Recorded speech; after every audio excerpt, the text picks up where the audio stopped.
शहरातील विकास कामांचा दर्जा पुन्हा ऐरणीवर. नामको बँक समोरील रस्त्याचे काम सुरू होऊन काही महिन्यातच रस्ता उघडला जाणार. करदात्यांच्या पैशांचा अपव्यय, चौकशी करून दोषींवर कारवाईची नागरिकांची मागणी. नमस्कार, तुम्ही पाहत आहात गाव ते राज्य मराठी न्यूज चॅनल.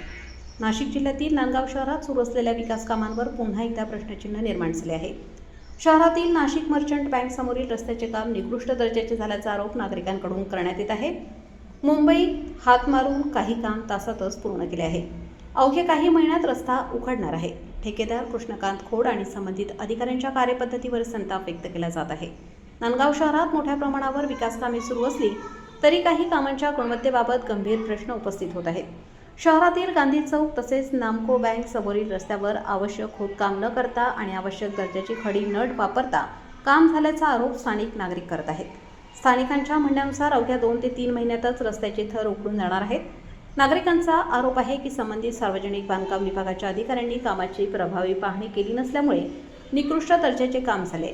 करदात्यांच्या पैशातून होणाऱ्या विकास कामांचा दर्जा टिकवण्यासाठी संबंधित कामाची तातडीने चौकशी करून दोषींवर कारवाई करावी अशी मागणी नागरिकांनी केली आहे. नांदगाव शहरात अनेक वर्षांनंतर विकास कामांना गती मिळत असताना ती दर्जेदार आणि टिकाऊ होणे तितकेच महत्त्वाचे असल्याचे मतही नागरिक व्यक्त करत आहेत. या प्रकरणात संबंधित ठेकेदार कृष्णकांत खोड तसेच सार्वजनिक बांधकाम विभागाचे कनिष्ठ अभियंता पंडित घनदास तसेच नंदकिशोर देशमुख यांची अधिकृत प्रतिक्रिया अद्याप मिळालेली नाही. गाव ते राज्य मराठी न्यूज चॅनल, संपादक विजय धामणे, नांदगाव, नाशिक.